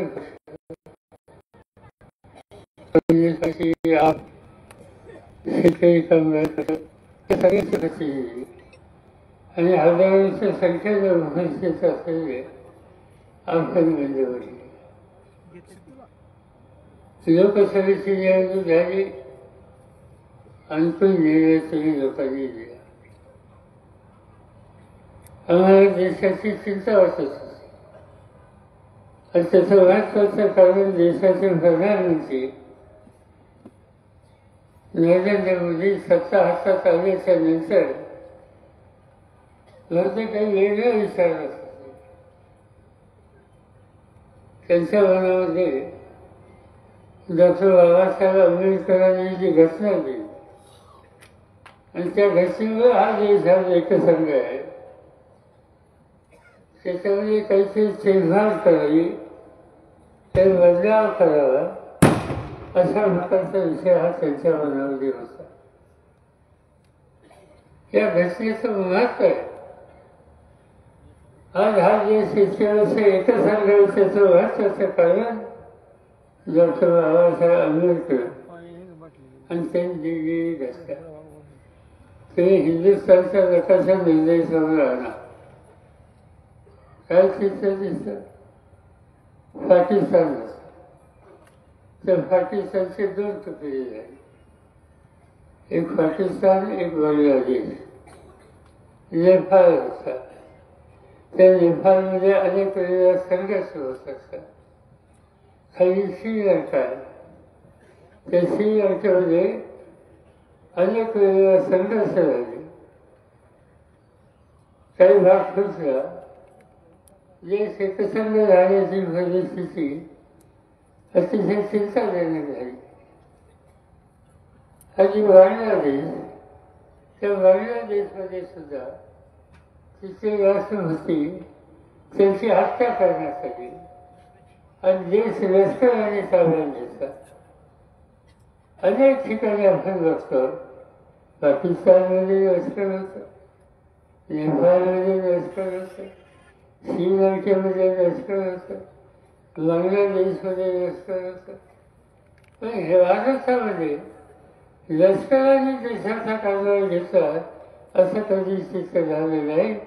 इथला कारभार लोकांच्या हातामध्ये आला आणि त्या लोकांचं वैशिष्ट्य आंबेडकरांनी सांगितलेलं की रोजगार हमीच्या कामात जाणारा माणूस त्यालाही एक मत आहे आणि चाकांच्या घरातल्या कोणी तरुण आहे त्यालाही एक मत आहे. हे मला संविधानाचं वैशिष्ट्य आहे. आणि त्या संविधानाला धक्का लावला. हे सूत्र घेऊन प्रधानमंत्री जात होते, त्याला अवघड घालण्याचा निर्णय आम्ही या देशाच्या अनेक राजकीय नेत्यांनी बसून घेतला. अनेक लोकांनी एकत्र आलं. मी स्वतः होतो, सोनिया गांधी होत्या, राहुल गांधी होते, कर्नाटकचे मुख्यमंत्री, तामिळनाडूचे मुख्यमंत्री, केरळचे मुख्यमंत्री, पश्चिम बंगालच्या ममता बॅनर्जी मुख्यमंत्री, या सगळ्यांना एकत्रित केलं. आणि हे सर्व काही झालं तर घटनेला धक्का लागून द्यायचा नाही. आणि तो लागून द्यायचा नसेल तर काही झालं तर उद्याच्या निवडणुकीमध्ये मोदींना 400 जागा पाहिजे, त्या 400 जागा मिळून द्यायच्या नाही. निवडणुकीला आलं तुम्हाला लोकांच्या जवळ आणि तुम्हाला लोकांना धन्यवाद द्यायला पाहिजे. तुम्ही मोठ्या मोठ्याने आम्हाला लोकांचे प्रतिनिधी निवडून दिले. या मतदारसंघामध्ये सुप्रिया चौथ्यांदा उभी राहिली. तुम्ही लोकांनी मोठ्या भागावर त्याला शक्ती दिली आणि देशाच्या फाळणीमध्ये फसवून दिले. महाराष्ट्रामध्ये 48 खासदारांच्या जागा त्याच्या 30-31 जागा जिंकल्या गेल्या आणि त्याच्या 100% श्रेय महाराष्ट्राच्या कानाकोपऱ्यात राहणाऱ्या तुमच्यासारख्या कोट्यावधी जनतेला आहे. त्यामुळे ते घडू शकले. निवडणूक झाली, आता विधानसभेची निवडणूक. राज्य नीट रस्त्यावर आणायचं हा आमची भावना. आज राज्याची अवस्था चिंताजनक आहे. केंद्र सरकार त्यांचा एक अर्थ विभाग नावाचा विभाग असतो आणि त्या आर्थिक विभागाच्या वतीने सर्व देशाची पाहणी करतात. त्याच्यामध्ये पहिला निकाल हा घेतात की या देशामध्ये प्रत्येक माणसाचा दैनंदिन उत्पन्नावर कोणत्या राज्याचा कितवा नंबर आहे. 6 मुख्यमंत्री होते यशवंतरावजी, तेव्हापासून महाराष्ट्राचा नंबर देशात नेहमी पाहिला. महाराष्ट्र कधी दुसऱ्या नंबरवर गेला नाही. फडणवीसांचं राज्य आलं, राजभवनांचं राज्य आलं, पहिल्या नंबरवर आम्ही 11व्या नंबरवर गेलो. आज महाराष्ट्रातून परदेशात माल जातो, देशात माल जातो, त्याचा 16% माल महाराष्ट्रातून जातो. पण काय चित्र दिसत आहे? दिवसेंदिवस आमची निर्यात कमी झाली. या ठिकाणी आम्हाला लोकांची आता चर्चा होती. त्यावेळेला सध्याच्या केंद्र सरकारने माहिती घेतली की आम्ही लोक सत्य होतो त्यावेळेला महाराष्ट्राच्या डोक्यावर किती हजार कोटीचं कर्ज होतं. 3,20,000 कोटीचं कर्ज महाराष्ट्राच्या 14 कोटी लोकांच्या डोक्यावर होतं. आणि गेले 2 वर्ष ही सत्ता राजभवनच्या सरकारांच्या हातात गेली. 3 लाखावरून त्यांचं राज्याचं कर्ज 8 लाख कोटी झाले. याशिवाय आणखी दिली वाढली. या सगळ्या गोष्टीचा परिणाम काय झाला? परिणाम हा झाला की उद्योगधंद्याचाही अडचणी लागल्या. एक काळ असा होता की उद्योगधंद्याच्या उदय महाराष्ट्र पहिल्या नंबरला. आजही आहे काही प्रमाणात, पण त्यावेळची स्थिती आजच्या स्थिती वेगळी आहे.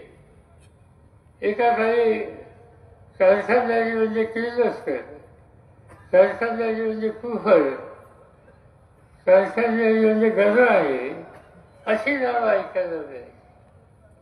महाराष्ट्राचे मुख्यमंत्री म्हणून यशवंतराव चव्हाणांच्याकडे आलं. त्यांनी वेगळा विचार केला. वेगळा विचार काय? मुंबईमध्ये कारखानदारी सगळी होती.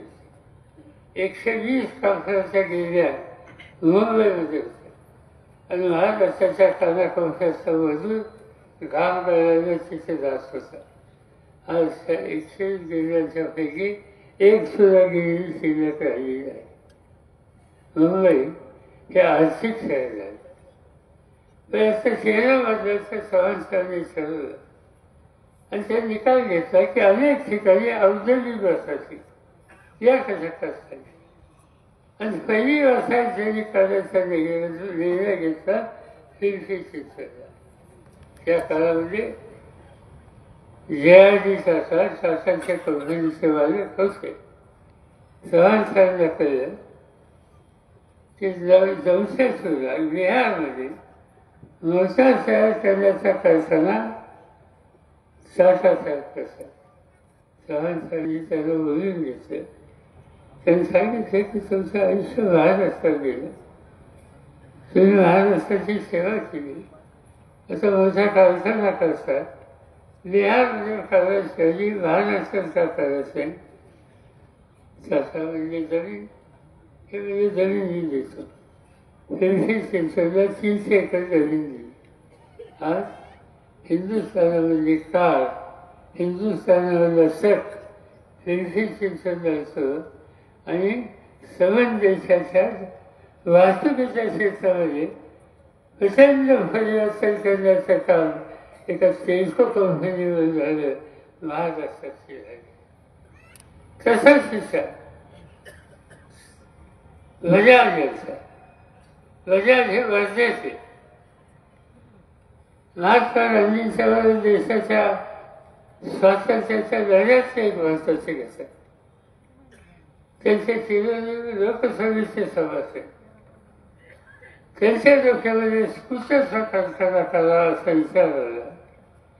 चव्हाण बोलून घेतलं आणि त्यांनी सांगितलं की तेलकोच्या शेजारी चव्हाण जमीन देतो. जमीन दिली. आज बजाज असो सारखी मोठी कंपनी समान देशामध्ये असो रिक्षा स्कूटर पुरवते, पण देशाच्या बाहेर सुद्धा अनेक देशामध्ये हे वाहन पुरवते. मध्यंतरी मी इंडोनेशियाला गेलो आणि जात असताना तिथे गेल्यावर हॉटेलच्या बाहेर रिक्षा उभ्या असतात. मला गमत होते की रिक्षा आपल्याकडे असतात. ती चौकशी केली की रिक्षा इथे कसे? We are not calling rickshaw. तुम्ही काय म्हणतात त्याला? We are calling Bajaj. रिक्षाला इंडोनेशियामध्ये बजाज म्हणतात. हे कसं झालं? तर बजाजचा दुसरा कारखाना इंडोनेशियामध्ये काढला. आज तिचा मध्यमवर्ग नोकरदार ती रिक्षा ती स्कूटर वापरतो आणि ही बजाजने आणली तेव्हा त्याला असं वाटतं की याचं नावच बजाज आणि ते तिथं त्या ठिकाणी बघायला. असे अनेक कारखाने महाराष्ट्रात वाढली आणि त्याचा फायदा झाला. हे झालं एका ठराविक भागाच्या पुढचं. नंतर अनेक मुख्यमंत्री झाले, त्यांचंही योगदान होतं. माझ्याकडे 1978 साली राज्याचं मुख्यमंत्रीपद पहिल्यांदा आलं. मी चव्हाण साहेबांकडे गेलो, त्यांचे आशीर्वाद घेतले आणि त्यांना विचारलं काय तुमचं मार्गदर्शन? त्यांनी एकच सांगितलं की मुंबई पुणे इथं कारखानदारी वाढली. ही कारखानदारी महाराष्ट्राच्या अन्य भागात झाली पाहिजे, त्याच्यात तू लक्ष घाल. आणि लक्ष घातलं. आमच्या सरकारने साथ दिली. तुम्ही पुण्यावरनं निघाला बारामतीच्या रस्त्यावर तर पहिल्यांदा जेजुरी घातली. जेजुरी खंडोबाचं महाराष्ट्र आणि आपण त्या ठिकाणी दर्शनात जातो. आम्ही लोकांनी तिथे MIDC काढली. आज जेजुरीला 6,000 लोक काम करतात. जेजुरी संपलं गेलं. बारामती आपण तिथे MIDC काढली. तिथे 24,000 लोक काम करतात. इंदापूरला हर्षवर्धन हे सर्व लोक सत्तेमध्ये होते, त्यांची मदत झाली. इथे MIDC काढली, इथेही कारखाने आले. पुढे गेल्याच्या नंतर आम्ही रस्ता बदलला, नगर रस्त्यावर गेलो. रांजणगावला गेल्याच्या नंतर तिथे MIDC काढली. काही हजार लोकांना तिथं काम होतं. नाशिकच्या रस्त्यावर केलं, तिथेही काही हजार लोकांना काम होतं. सहज पहिल्या शहराच्या आजूबाजूला विकेंद्रित स्वरूपामध्ये ही कारखानदारी उभी करून हाताला काम दिलं आणि त्याच्यामुळे त्या भागातल्या जनतेचं अर्थकारण बदललं. यासाठी सत्ता वापरायची असते हे जे मार्गदर्शन आम्हाला लोकांना केलं गेलं त्याचे हे फलाट आज कुठे दिसतात. पण दुसऱ्या बाजूने एक धोकादायक चित्र दिसतं आणि ते म्हणजे तरुण पिढीमध्ये लेखाई. आज शाळा कॉलेजेस वाढली, ठिकठिकाणी कॉलेजेस काढली गेली.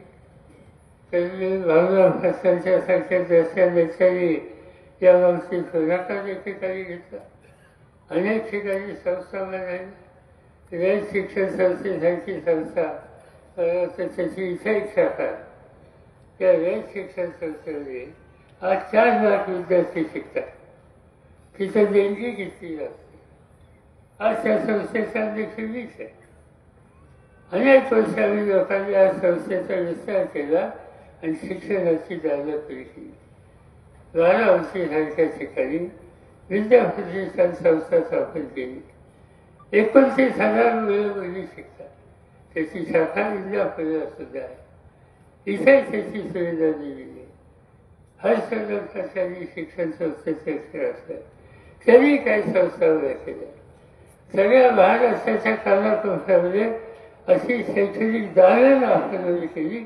मुलं शिकली, आनंद झाला. मुलं शिकली, पण चिंता एका गोष्टीची आहे. मुलं शिकली पण त्यांच्या हाताला काम नाही.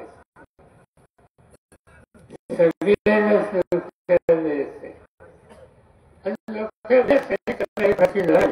ही ज्या समाजामध्ये तरुण राष्ट्र होतो त्याच्या मनुष्याचं सुचत नाही. तो निराश माणूस कोणत्याही चौक्याला जाऊ शकतो. तिथेच बनण्यासाठी तो लेखाने घालवली पाहिजे. अपेक्षा ही होती ज्यांच्या हातात केंद्राची सत्ता आहे ते लोक या सर्वांची लेखाने घालवण्यासाठी काही ना काहीतरी करतील. पण अजून ते त्यांच्याकडनं गेल्या 10 वर्षात काही झालेलं नाही. यावेळेस इथे जे कारखानदारी होती ती हलवता येईल का याचा विचार ते करतात. महाराष्ट्रामध्ये अनेक चांगले कारखाने होते. ते कारखाने इथे हाताला काम देत होते. देवेंद्र फडणवीसांचं राज्य आलं.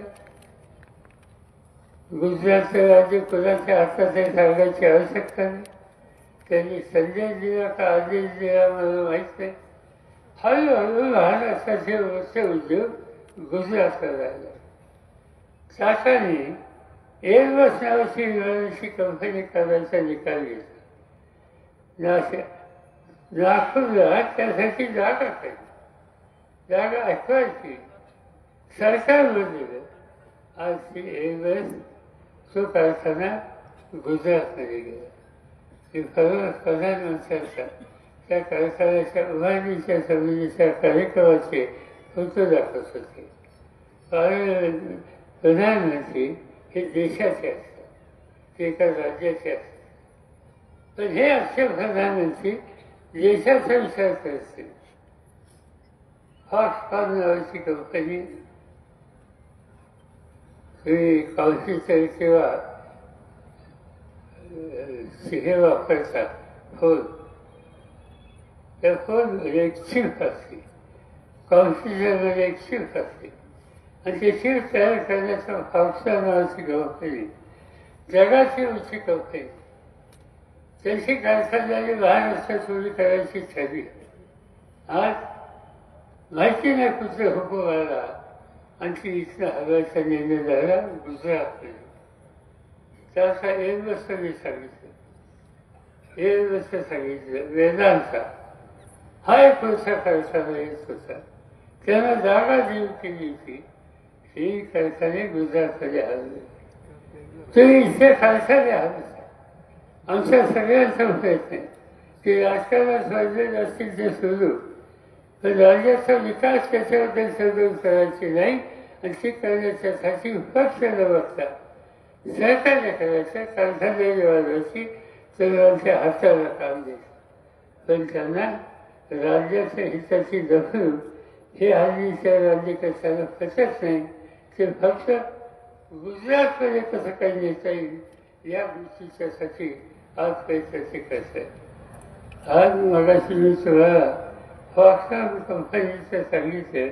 त्या फॉक्सकॉन कंपनीमध्ये 1,54,000 कोटी एवढी गुंतवणूक होणार होती आणि टाटा एअरबसमध्ये 21,935 कोटी एवढी रक्कम त्या ठिकाणी गुंतवणूक होती.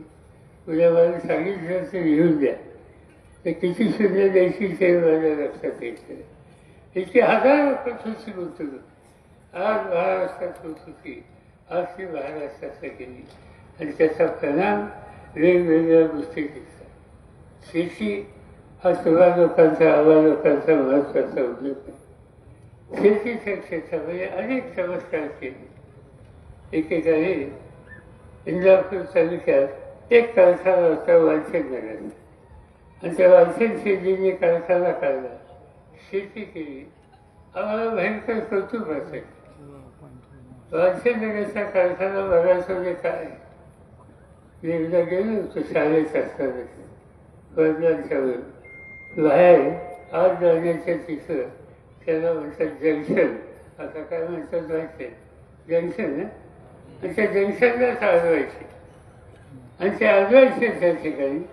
पण आम्ही परवानगी काढली, गेलो आत आणि तो कारखाना बघितला आणि थक्क झाला. हा कारखाना वालचंद शेती करता. वालचंद शेती कुठे? सोलापूर, तिथे त्यांचं दुकान. पण दृष्टी होती खूप आणि त्या दृष्टीनं त्यांनी कळवला जळील कारखाना काढला आणि शेकडो लोकांच्या हाताला काम दिलं. ते फ्री होती महाराष्ट्रामध्ये काम करणे. आज तशी फ्री तयार करण्याची गरज आहे आणि त्याच्याकडे दुर्लक्ष झालं, शेतीकडे दुर्लक्ष झालं तर एक वेगळं चित्र आज देशात बघायला येतं, महाराष्ट्रात बघायला येतं. शेतीचं शेतकऱ्यांच्या आसपास आज महाराष्ट्रामध्ये या राजवटीमध्ये भाजप आणि त्यांच्या मित्रांचं राज्य आल्यानंतर 20,000पेक्षा अधिक शेतकऱ्यांनी आत्महत्या केली. का आत्महत्या करतो? सरकारला का पाणी सुटतो? बरोबरांचा विचार का करत? आणि चौकशी केली. मी स्वतः गेलो यवतमाळ जिल्ह्यामध्ये, तिथं ज्या आत्महत्या झाल्या, एका कुटुंबात आत्महत्या झाली. मी भेटायला गेलो. त्या घराच्या खर्चा माणसाने जीव दिला होता. त्याच्या बायकोला मी घेतो, तिला समजून तिच्याकडनं जाणून घेत होतो. काय तुझ्या नवऱ्याने आत्महत्या केली?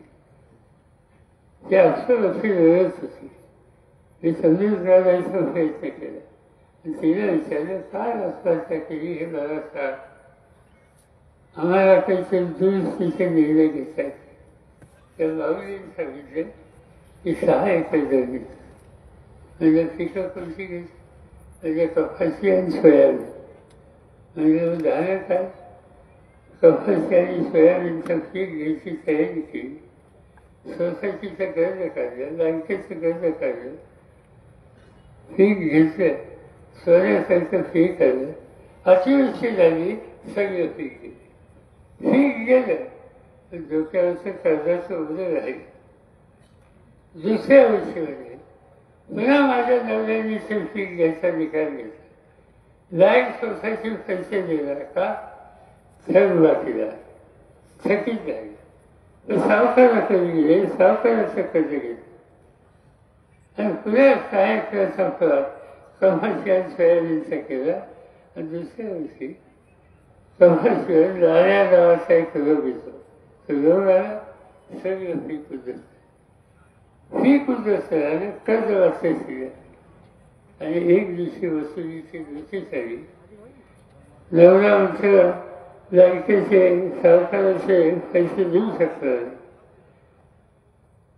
दुसऱ्या दिवशी सावकार येऊन त्याच्या घराची भाजी बाहेर काढली. मुलीचं लग्न झालं होतं आणि होणाऱ्या व्यायाच्या घरात त्याची भाजी कुठे बाहेर काढली हे होणाऱ्या व्यायाने बघितलं. त्यांनी लग्न वाढलं आणि ते या माणसाला सहन झालेलं उत्साह बाजारात गेला, इंजिनची वाटी घेतली, घाटा झाला आणि जीव देऊन झाला. हा घेत तिथं महाराष्ट्र कशासाठी राज्य घ्यायचं असावं?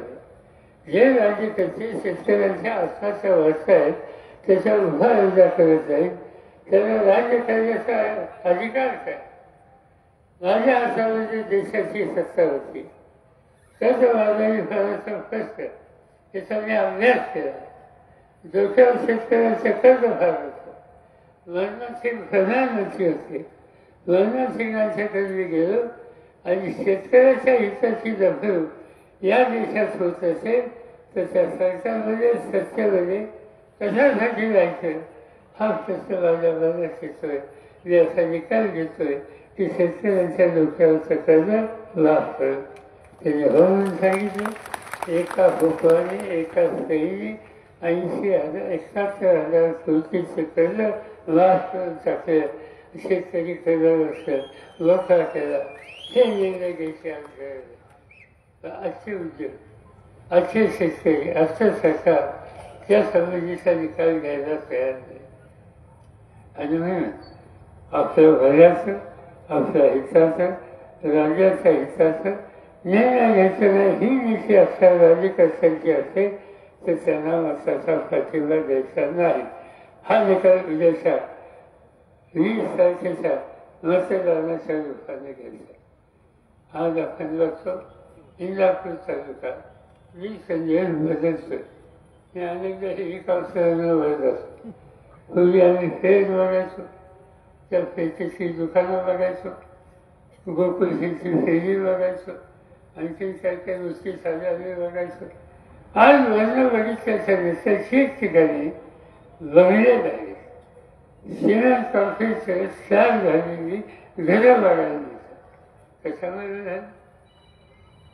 कशामध्ये झालं? या सरकारची आम्हा लोकांच्या सत्ता असताना अनेक कार्यक्रम आम्ही लोकांनी हातात घेतले. उजनीसारखं धरणशाळेला बांधलं. चव्हाणसारखं सरकार प्रधानमंत्री होता आणि त्यांच्या नेतृत्वाखाली त्या कार्यक्रमाला मी हजर होतो. तिथं उजनीचं धरण बांधलं. ब्लॅक वॉटर आलं. त्या ब्लॅक वॉटरने आपल्या आजूबाजूच्या लोकांची शेती सुधारली. उसाचं क्षेत्र वाढलं. साखर कारखाने वाढले. MIDCमध्ये छोटे मोठे उद्योग आले. हे सगळे चित्र बदलायला आणि त्याचा अभिमान आहे. आणि ते चित्र बदलण्यासाठी जे कोणी नेतृत्व देणारे लोक होते कैलासवासी सरकार अभाव असतील किंवा नंतरच्या पिढीचे हर्षवर्धन असतील या सगळ्यांनी सरकारमध्ये काम करायची संधी मिळाल्याच्या नंतर त्याचा लाभ हा भागासाठी मतदारसंघासाठी लोकांच्यासाठी शेतकऱ्यांच्यासाठी कष्टकऱ्यांच्यासाठी कसा मिळेल याच्यामध्ये लक्ष घातलं. त्या सगळ्याच्यामुळे आर्थिक बदलले. अनेकांना आम्ही लोकांनी या कामांमध्ये केली. कारखाने करा, लोकांना मदत करा हा दृष्टिकोन कायम ठेवला. त्याची जात त्याचा धर्म त्याचा भक्त काही बघितलं. कुणी एखादं दुसरं काम करणार त्याला प्रोत्साहन. मला आठवते छत्रपती साखर कारखान्याचा प्रचार कुणाच्या हातामध्ये आम्ही निर्णय घेतला. महिन्याच्या हातामध्ये जिल्हा कारखाना असा. एक काळ असा होता की साहेबराव दर्शक असोत नाईकराव दर्शक असोत माझे वडील बंधू हयात नाही अप्पासाहेब पवार असोत हे लोक कारखान्याचे चेअरमन असतात. महाराष्ट्रात सगळ्यात उत्तम चालणारा कारखाना छत्रपती. आमची एक चूक झाली. आम्ही हा कारखाना महिन्याच्या हातात दिला आणि परिणाम काय झाला? आज माळेगावचा भाग होता, सोमेश्वरचा भाग होता आणि छत्रपतीचा भाग होता. छत्रपतीचा भाग माळेगाव शहरापेक्षा निदान 200 रुपये चालणारा हा कमी असेल. आपल्याला नक्की माहीत आहे तिथे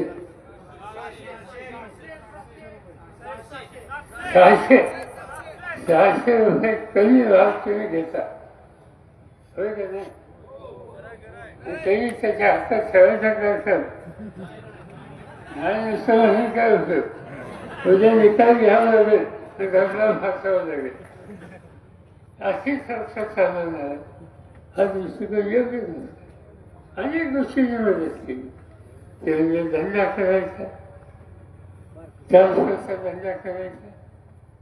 गुजरातच्या लोकांची चर्चा होती, गुजरातच्या उद्योगपतींची चर्चा आहे म्हणजे आहे.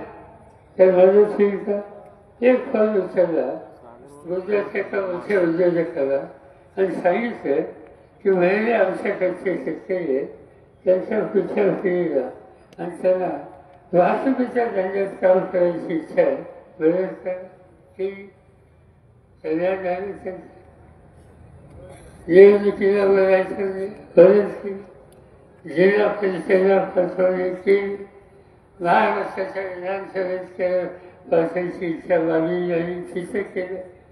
लंचबंदावर घ्यायच्या प्रस्तावाला राष्ट्रवादीच्या माणसांचे निकाल मी घेत होतो, पक्षाचा अध्यक्षून केलं म्हणजे सगळं दिलं आणि प्रसंगाला त्या घरी कुठे गेलं असं फसत हे म्हणजे ती कशी वाटते जर नाही सध्या फाशीला कणानं साळपणानं उभं राहायचं, संकट येतात, अडचणी येतात आणि त्याच्यावर मात करून उभं राहायचं आणि महाराष्ट्र जनतेचं जीवन सुधारेल यासाठी कष्ट करायचं. याला म्हणतात नेतृत्व. हे नेतृत्व खोटं नेतृत्व निघालं, रुपया खोटा निघाला आणि जर खोटा निकाल असेल, रुपया खोटा असेल तर घेऊन चालणार नाही. उद्याच्या निवडणुकीच निकाल घ्यावा लागेल. काय निकाल घ्यायचा? नुसतं फागायचं नाही, फागायचं हा निकाल तुम्ही घ्या.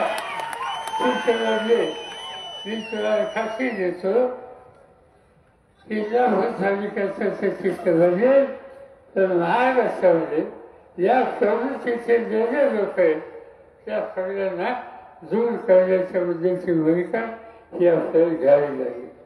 मी महाराष्ट्राच्या कानाकोपऱ्यात घेतो. 15 दिवस झाले म्हणजे सारखा लागला, घरी गेले नाही.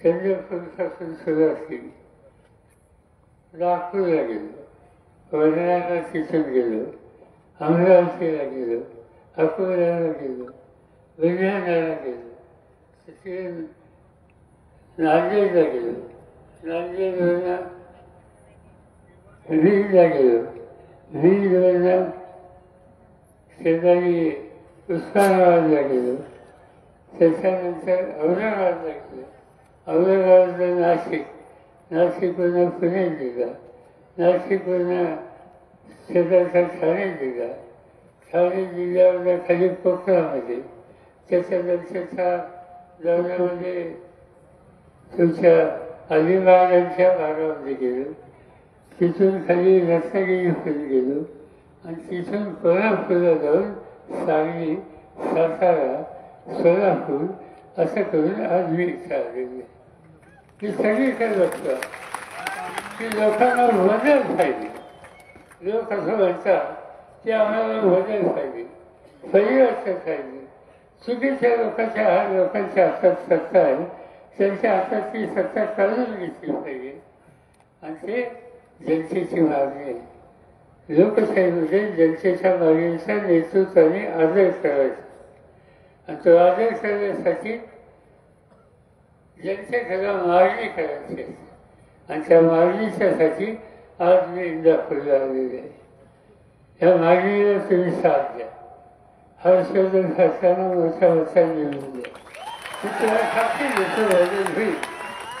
हर्षवर्धन खासदार वेगळ्या भाषात होतो, मी वेगळ्या भाषात होतो, पण महाराष्ट्राच्या हिताचा विषय ज्याला यायचा तेव्हा आम्ही दोघांनी कधी राजकारण आणले नाही.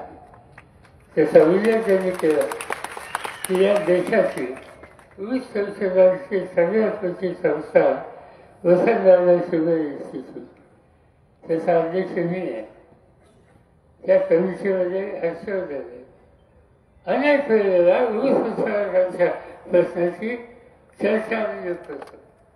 त्याच्या परत तुमचं नाव असायचं असतं आणि परत जाऊन अभ्यास करायला पुन्हा ही जबाबदारी टाकावी हा विषय आमच्याकडे येतो. ते 2-3 लोकांची नावं पहिल्यांदा असतात, त्याच्यात हर्षवर्धन पाटील. या तंत्रज्ञान इन्स्टिट्यूट मागणी याची शाखा आज त्याची शाखा आणि जालन्याला होती. महाराष्ट्राच्या शेतकऱ्यांना मदत करतो. त्याच्यानंतर कृषी शाखा आणि नागपूरच्या होती. आणि ते उडवण्याच्यासाठी जागा कोणती योग्य आहे, कसं करता येईल याचा विचार करायचा होता. आम्ही हर्षवर्धनला सांगितलं की तुम्ही हा 2-3 अधिकारी नागपूरला जा, एखाद्या स्थितीवर आणि काय करता येईल ते मार्गदर्शन करा. त्याचा निर्णय त्यांनी घेतला आणि हे बघितलं पक्ष काय. आणि मला आनंद आहे की त्यांनी पक्षाची अशी भूमिका घेतली आणि प्रत्येक गोष्टीत साथ दिली. आज आणखी एका गोष्टीचा मला आनंद आहे. सर्व देशामध्ये हिंदुस्थानात सरकारी शाखा यांची एक संस्था, अनेक वर्षाची संस्था.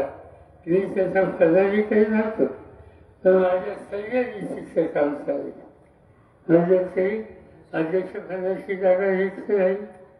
गांजेगावकर म्हणून महाराष्ट्राचे एक सरकारी ते अध्यक्ष होते. त्यांचा कालावधी संस्था तिथे मुलांनी अध्यक्ष व्हावं अशी अपेक्षा होती.